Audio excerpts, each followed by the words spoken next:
Pero el que presenta el Ministerio Público tiene el codinome Campaña Nacional 3. ¿A nadie le llama la atención eso?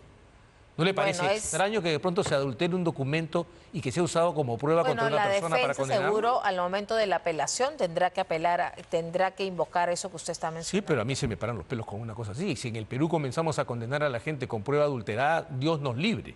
Hay dos casos. Primero, que la fiscal de la Nación, Delia Espinosa, ha decidido denunciar al jefe de la Autoridad Nacional de Control, al doctor Juan Fernández Gerí, por abuso de autoridad. ¿Contra quién? Contra el fiscal José Domingo Pérez. Según la fiscal Delia Espinosa, el doctor Fernández Gerí habría excedido sus funciones contra Domingo Pérez, y ahora también la Fiscalía, el Ministerio Público enfrentado al Poder Ejecutivo. Para analizar estos temas ya está con nosotros el doctor Humberto Abanto, abogado penalista.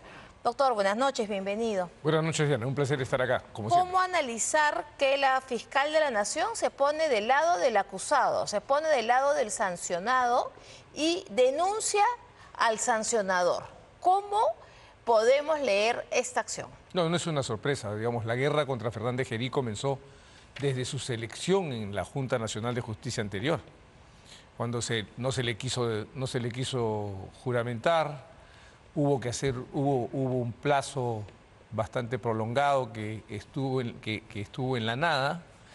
Finalmente asumió el cargo. La operación Valquiria terminó envolviéndolo a él también, ¿no? La Autoridad Nacional de Control del Ministerio Público es una perita en dulce, es un puesto muy codiciado. Y para mí esto va directamente a una contraofensiva, ¿no?, que pretende, digamos, mantener el estado de cosas en el tribunal, en el Ministerio Público. Ahora, independientemente de lo que usted dice de que se la podrían haber tenido jurada Fernández Gerí, por decirlo de algún modo coloquial, eso no deja de ser objetivo el hecho de que el fiscal José Domingo Pérez habría tenido acciones que no han sido del todo satisfactorias. Ahí se pueden ver sus resultados. Por lo tanto, una sanción él podría merecerla, o sería justa en todo caso, ¿no? Yo en verdad no tengo dudas de que las conductas del señor Pérez fueron bastante cuestionables. Voy a dar un ejemplo sencillo, que casi le cuesta la vida a Jaime Yoshiyama. Pedimos el cese de la prisión en plena pandemia. Jaime estaba en Castro. El señor se levantó de la audiencia, no sé si ustedes se acuerdan. Como no estaba el juez Zúñiga, porque creo que estaba de vacaciones en ese momento cuando pedimos, estaba el doctor Santos Benítez, Burgos, y se levantó de la audiencia, se mandó cambiar. 2 semanas después saqué a Jaime de ahí con 40% de los pulmones ocupados por el SARS-CoV-2. O sea, el señor Yoshiyama tenía COVID. Tenía COVID, claro. Y el doctor José Domingo Pérez no quería que salga en libertad. Yo no sé qué es lo que quería, pero lo que ha podido ocasionar es la muerte de una persona. Bueno, como salieron otros reos, como Susana Villarán, salió porque era una paciente, una rea vulnerable por su edad, ¿no? Salieron muchos. Bueno, fue la posición de la Corte Interamericana de Derechos Humanos, y a mí me pareció sumamente razonable, además. Era exponer a personas a un riesgo de vida que no tenía razón. Ahora, ¿qué va a pasar? Porque la Fiscalía denuncia a un miembro de la ANC en defensa aparentemente de otro fiscal. ¿Cómo se va a resolver ese tema? ¿Quién se va a atrever a no acoger una denuncia de la fiscal de la Nación? Bueno, pero lo va a denunciar ¿ante quién? Ante el Congreso de la República o ante la Junta Nacional de Justicia, porque me dice que lo que ha trascendido es que hay unas copias de la denuncia remitida a la Junta Nacional de Justicia. Vamos a ver qué hace la Junta Nacional de Justicia. Yo espero que haya una conducta, digamos, equilibrada y prístina por parte de la Junta, ¿no?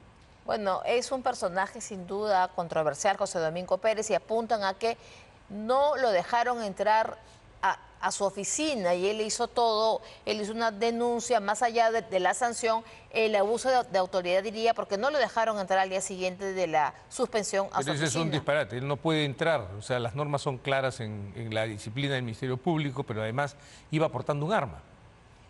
José Domingo Pérez iba portando un arma. Lo que se dijo es que iba portando un arma, y que fue esa una de las razones por las que el equipo de seguridad en el edificio fue impidió su acceso. En ese momento él era un ciudadano cualquiera, estaba suspendido. Estaba suspendido por 6 meses. Está suspendido por 6 meses. O sea, la suspensión se mantiene. Iba con un arma. Eso es lo que yo he leído en los medios, ¿no? No me consta, yo no he visto al señor Pérez.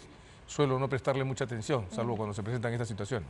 Bueno, pero como decía al principio del programa, el Ministerio Público sigue en el ojo de la tormenta porque ahora hay un enfrentamiento. Hay un enfrentamiento del Ministerio Público, un enfrentamiento con el Ejecutivo. ¿Por qué? Por presupuesto, por dinero. Pero el Ejecutivo no maneja el presupuesto, o sea, los pliegos presupuestarios se aprueban en el presupuesto general de la República. El Congreso, sí, pero también ahí se están enfrentando quizás por más una cuestión política, digámoslo de algún modo, ¿no? A mí me ha parecido interesante la respuesta del presidente del Consejo de Ministros. Veamos primero lo que ha dicho el vocero de la Fiscalía de la Nación. Veamos. El Ministerio Público es un órgano constitucional autónomo que cumple con su función de investigar.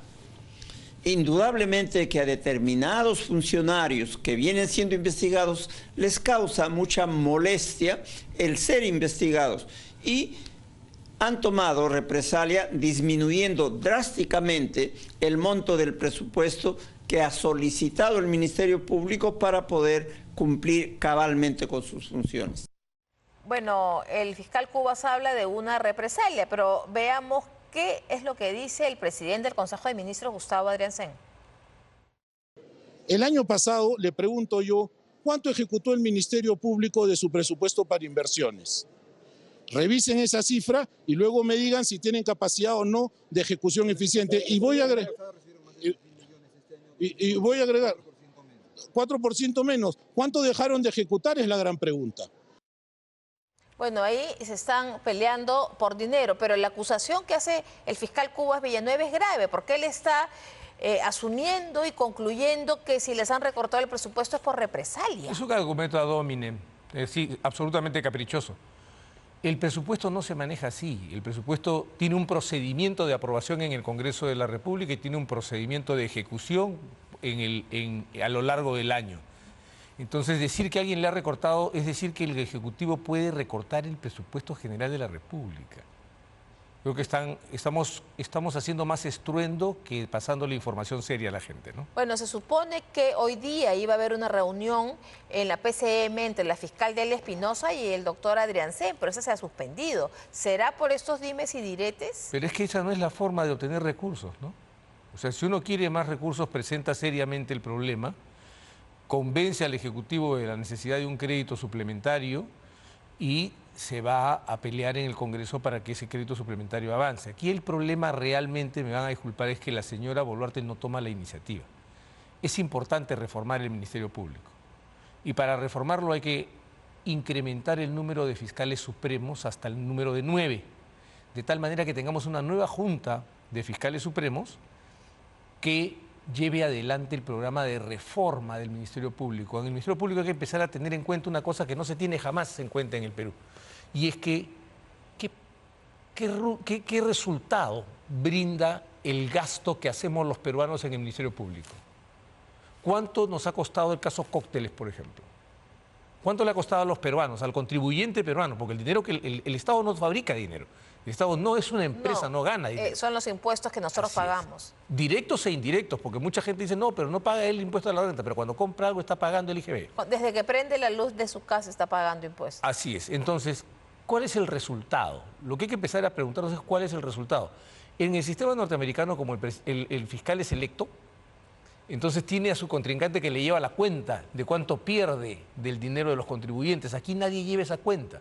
La Junta Nacional de Justicia debería agregar a su catálogo de evaluación del rendimiento de los fiscales el criterio de presupuesto por resultados. ¿Cuánto ha costado este fiscal y qué resultados obtuvo? Vamos a verlo. Eso es lo que importa. Sería bueno que se haga ese ejercicio, ¿no?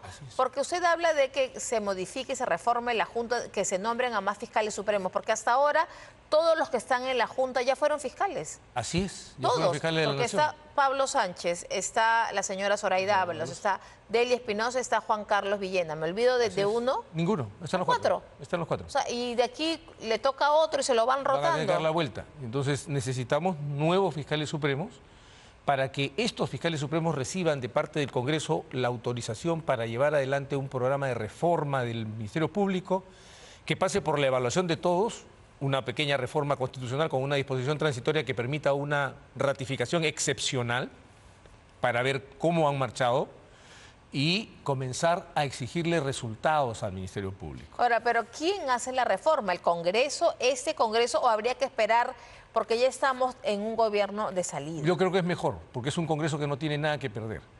Es mejor y es más rápido. Y la legitimidad viene de la Constitución, no viene de las encuestas que hacen. No, eso está claro, que las leyes vienen de... Así es. Eso está claro, que una encuesta no va a legitimar. Pero para esto la se reforma. necesita que la señora Boluarte hable con el ministro de Economía y pongan la partida para que pueda designarse estos fiscales y una disposición transitoria en la ley orgánica que obligue a la fiscal de la Nación a comunicarle a la Junta Nacional de Justicia estas plazas que deberían ser concursadas. En 40 días podríamos tener una nueva Junta de Fiscales Supremos. Pero usted se equivoca también, se olvida de que hay fiscales supremos que han sido puestos de lado por cuestiones también que se están revisando. Está Luis Carlos Arce Córdoba, Tomás Aladino Gálvez, que fue destituido cuando estaba intubado en unas clínicas. El fiscal Tomás Aladino Gálvez, por supuesto. Carlos Ramos Heredia, que fue de su vida, que fue fiscal de la Nación. Aquí le hicieron mucho daño y lo vinculaban por apellidarse Heredia, pero yo tenía una carrera de 33 años en el Ministerio Público, que no dependía pues de la existencia de la señora Nadine Heredia, ¿no? Bueno, la fiscal Patricia Benavides, que está destituida. Entonces hay como que la mitad de fiscales supremos están afuera. Así es. ¿No? ¿Cuál sería el número de fiscales supremos que deberían haber? 9 en este momento para mí. Y de repente hay 5 fuera ahorita. Por eso, o 4, pero tenemos que elegir. O sea, lo que no podemos hacer es dejar que las cosas estén como están. La señora Boluarte tiene la posibilidad de iniciar la reforma del sistema de justicia. Lo mismo hay que hacer en la Corte Suprema. Hay que poner 20 puestos nuevos. La Corte funciona con 45 jueces en este momento en la Corte Suprema. ¿Y la Junta Nacional de Justicia no puede convocar? No, es que tienen que pasarle, el titular de cada entidad tiene que pasarle las plazas para que elijan. Entonces, si no pasa las plazas, no va a haber concurso.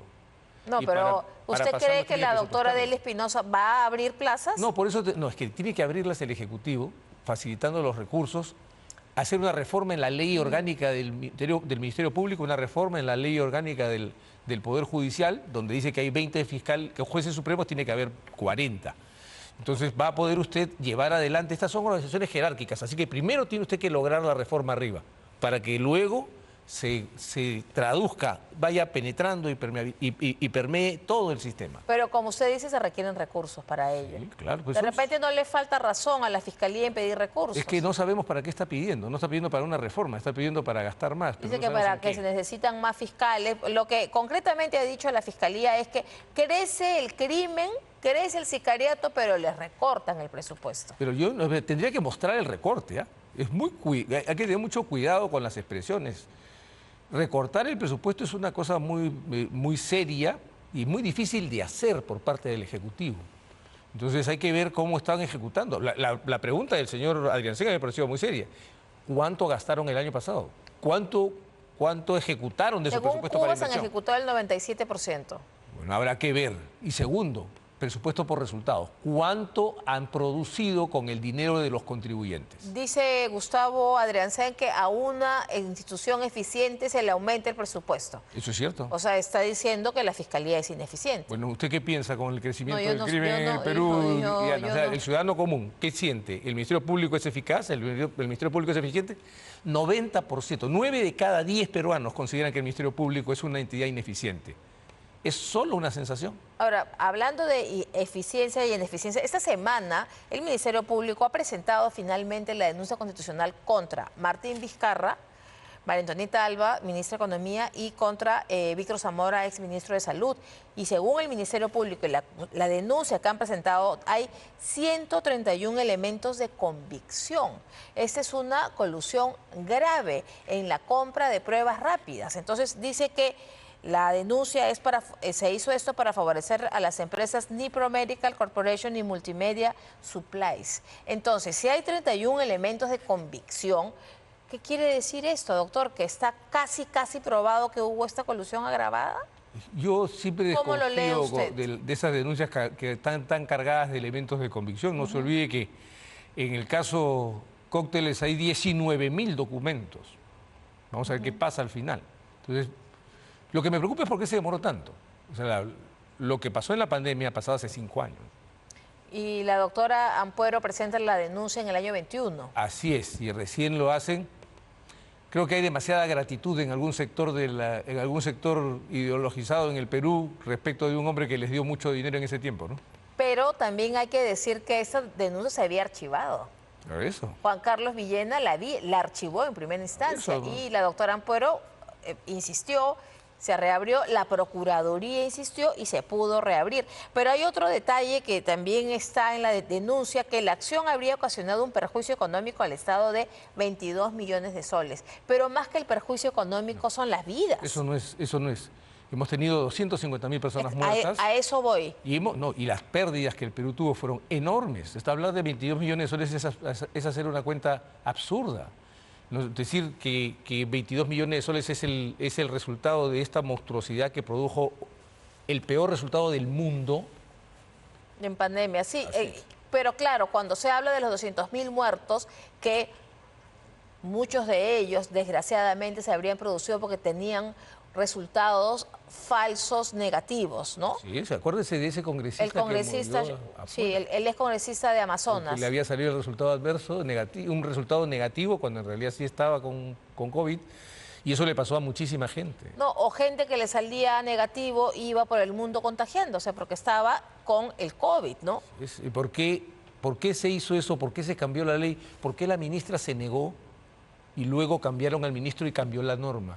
¿Y por qué se facilitó esto? Bueno, a la ministra a la que usted se refiere la sacaron. Sí, pues, porque no quiso firmar. Porque la ministra dijo que eso no era lo que decían los profesionales, que esas pruebas rápidas no servían. Se compraron 1.400.000 versus 600.000 moleculares. ¿Y cómo rechazaron la oferta surcoreana de darnos pruebas PCR? Para comprar esta basura que produjo la muerte de muchísima gente en el Perú. Claro, en este tema de las pruebas rápidas es una denuncia que parece prolija, la doctora Ampuero estuvo aquí y decía que estaría bien sustentada, pero lo que han archivado es el tema de las vacunas, de la omisión en la compra de vacunas. Por ejemplo, es que yo les he dicho siempre, y creo que esto lo voy a repetir, en el Perú hay 2 leyes. Una ley para un sector ideologizado que puede cometer cualquier crimen y que no le pasa nada, y otra ley para todos los demás a quienes podemos meterlos presos cuando nos dé la gana. Esa diferencia sí es notable, porque, por Dios, lo de las vacunas fue otro acto criminal, ¿no? O sea, entre las pruebas rápidas y la ausencia de vacunas, tuvimos el peor resultado del mundo. Pero además hay otro dato que no se estaría tomando en cuenta, que es que las vacunas Pfizer eran en costo más económicas que las vacunas chinas y más efectivas. Pero es que el problema no era la economía para el Estado, el problema era la economía de otros. Pero son los detalles que al final se tendrían que haber tomado en cuenta. Lo que le digo, Diana, es que aquí no contaba la economía del Estado, contaba la economía de otras personas. Bueno, en algún momento se tendrá que hacer una denuncia, probablemente en aquellas personas que se hayan sentido afectadas. Conversábamos aquí con otro colega suyo y nos decía que a partir de noviembre, que se vence el antejuicio de Martín Vizcarra y de sus ministros, cualquier ciudadano, asociación de víctimas que se sientan afectadas por el tema de la pandemia, que sean deudos, ¿pueden presentar una denuncia ante el Ministerio Público o no, doctor? ¿Usted lo ve eso viable? Pueden presentarla, lo que yo tengo dudas es sobre los resultados. Si usted mira, tenemos un Ministerio Público que persigue a los que disciplinan a los fiscales y no persigue a los fiscales que favorecen a otras personas. Entonces, soy muy escéptico. Esto solo va a poder hacerse en serio si cambiamos el Ministerio Público. Si no se produce la reforma del Ministerio Público, lo que vamos a ver es lo que ha visto en el caso de la compra de vacunas, el archivo de la denuncia. Ese es el verdadero problema acá. Ahora, el Ministerio Público, la Fiscalía y el Poder Judicial, ya hoy día es 7 días, doctor, y usted ha sido muy crítico del fallo. Por cierto, son 7 días del fallo o del adelanto de sentencia para Nadine Heredia, Ollantumala, Ilan Heredia. Pero que hay un personaje del que nadie está hablando, que es Ilan Heredia, ¿no? que esta no ha habido. Y mi pregunta es, más allá del fallo, del adelanto del fallo, mi pregunta es de qué manera los Heredia, por decirlo de algún modo, Ilan y Nadine, están perjudicando a Ollanta Humala. Porque claro, la defensa de Ollanta Humala puede pedir un habeas corpus, que le den la libertad, etcétera, pero ¿cómo le van a dar si el cuñado se ha escapado, no ha habido, y la esposa está asilada? ¿Por qué tendrían que liberarlo a él para que siga el camino de la esposa? Por la conducta de él, él pudo haber seguido con la esposa. O sea, a mí el señor Humala no me simpatiza. Yo creo que además él comenzó un periodo muy grave para el Perú, de déficit fiscal alto, de malgasto de los recursos públicos, nos embarcó en esta cuestión de la refinería de Talara, que nos ha costado un infierno de dinero. En fin, paró el crecimiento en el Perú. Pero eso no va a hacer que yo diga que está muy bien lo que le han hecho y no diferencie que su conducta procesal es distinta de las otras dos personas. La señora Nadine Heredia, por si acaso, nos guste o no nos guste, en este momento ejerce un derecho humano, que es el asilo. El otro señor, Ilan Heredia, se ha escapado. Bueno, tendremos que usar a la policía para ubicarlo. Pero el señor Humala concurrió a la audiencia, se sentó allí y se quedó a esperar su prisión. Yo respeto esas conductas. Claro, pero además yo he conversado aquí al final del día con su hermano, con Ulises Humala, y dijo que esa decisión era porque él era un expresidente de la República y tenía que dar la cara. Por eso se queda. Pero además... Pudo haber seguido. Además para darle tiempo a la esposa también, No, porque se iban juntos, ¿no? O sea, perdón. ¿Qué problema había que donde entraba uno entraran dos? Si al final el fallo era igual de horrendo para los dos. Pero si no se presentaban los dos, ahí había sospecha. No, pues está bien, pero pudo hacerlo. O sea, si finalmente el señor Humala quería huir, ha podido huir. No lo ha hecho, se presentó, hay que reconocerlo. O sea, lo que no me parece aceptable es que se levante el cuento del peligro procesal por contagio. Eso no existe en el derecho. Pero son esposos, no es cualquier persona, es la esposa y es el cuñado. Pero ella se fue y él se quedó. El cuñado se fue y él se sentó ahí. Y lo levantaron, lo enmarrocaron y lo llevaron a Barbadillo. Eso es válido, eso ha ocurrido, eso hay que valorarlo. O sea, no porque me desagrade el señor Humala voy a decir que está bien y que no deberían revocar esa decisión arbitraria. Ahora, el asilo, que efectivamente es un derecho humano, efectivamente está consagrado en el derecho internacional, pero en Brasil ya están habiendo problemas. En Brasil ya la oposición a Lula está encarando al canciller, el senador Moro está diciendo que se puede revocar el asilo, cosa que yo no veo factible porque el único que puede revocar el asilo es el presidente de la República. Y no lo va a hacer. El señor Moro tiene muchas cosas que explicar. O sea, a mí los cruzados de la moralidad, después que se les revisa bien, lo que la operación Spoofing reveló fue una trama de coordinación y maridaje entre el fiscal Deltan Dallagnol y el señor Sergio Moro, que le decía, haz esto, pídeme esta cosa, yo te la voy a dar, pídeme esto otro, haz aquello. Por Dios, o sea, el señor Moro tiene cosas que explicar. Pero es un tema en Brasil. El punto es que si el Perú desconfía de este asilo, el señor canciller y la señora presidenta tienen la posibilidad de llevar ante la Corte Interamericana de Derechos Humanos a Brasil o ante la Corte Internacional de Justicia. ¿Llevar qué? ¿Hacer un pedido de qué? De que se anule la decisión de asilar. ¿Se puede hacer eso? ¿Esa es una salida para el Perú? Por supuesto. ¿Hacer que pedir la anulación del asilo? Demandar diciendo, no, aquí se ha violado, pues se está cometiendo un abuso de la figura del asilo, si es que ese es el argumento. En mi opinión, el Perú fracasaría en ese intento. Pero si alguien quiere, eso es lo que se hace, no lo que decían algunos que había que repetir la barbaridad de Noboa de meterse en la embajada y sacarla. No, eso no se puede hacer. A viva fuerza, ¿no? No, pero entonces, ¿por qué harían eso si le dieron el salvoconducto en menos de 24 horas? En horas. No, porque eso manda la Convención sobre Asilo Territorial de 1954, firmada en Caracas. Nosotros tenemos obligaciones internacionales. Concedido el asilo, el Estado de la persona asilada tiene que dar el salvoconducto. Pero también dice la misma convención que una persona sentenciada no puede recibir el asilo, ¿no? Esa es una lectura, o en proceso. Esa es una lectura, en proceso judicial. Esa es una lectura parcial del artículo. Deja una parte discrecional al Estado para evaluar. Porque si no, nadie pediría asilo y el asilo no podría prosperar porque encartamos a todo el mundo y como ya tiene un proceso penal, ya no puede proceder el asilo. Esa no es la idea del asilo. Justamente es que yo soy blanco de una persecución arbitraria y voy y pido socorro a un Estado. Lo que tenemos que ver es que tomemos las cosas en serio. Lo que pasa en Brasil es una tormenta política. Es normal. La decisión es una decisión que parte aguas, de todas maneras. Una decisión política, sin duda. Así es una decisión política. No, es que no hay todo otra. es política. Es que todo en estas cosas es política. O sea, la negativa del asilo a Alan García, lo que yo sí quiero es desterrar la tesis de que el asilo es peligro de fuga que quedó estampada en la resolución de la detención preliminar de Alan García. El derecho de asilo no puede ser una fuga por una razón muy sencilla. La persona no abandona el territorio nacional. Algunos ignorantes creen que las legaciones diplomáticas son territorio extranjero y eso no es cierto, eso es un error. ¿No se supone que cuando uno pone un pie en una embajada ya está en ese país? ¿No se supone eso? No es así. Es un territorio especialmente protegido, pero sigue siendo territorio peruano. Pero tenemos un deber de protección especial.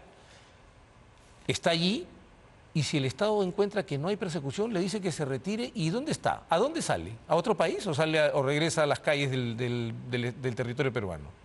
Y si le dan es porque hay la protección de un instituto del derecho internacional humanitario. Entonces no hay esa tal fuga. Ese error quedó estampado desde el caso de Alan García. Nadine Heredia no está fugada. No.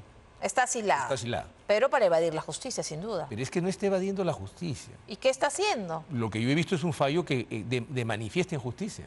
Condenar a las personas, Diana, condenar a las personas con prueba adulterada, esto es muy, muy grave.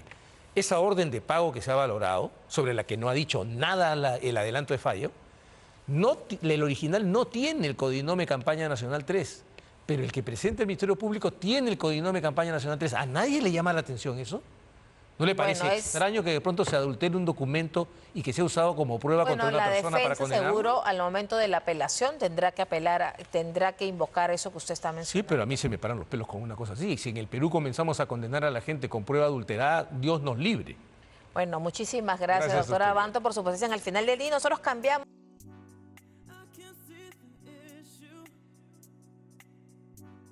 Yeah, believe me, I need to keep myself alive.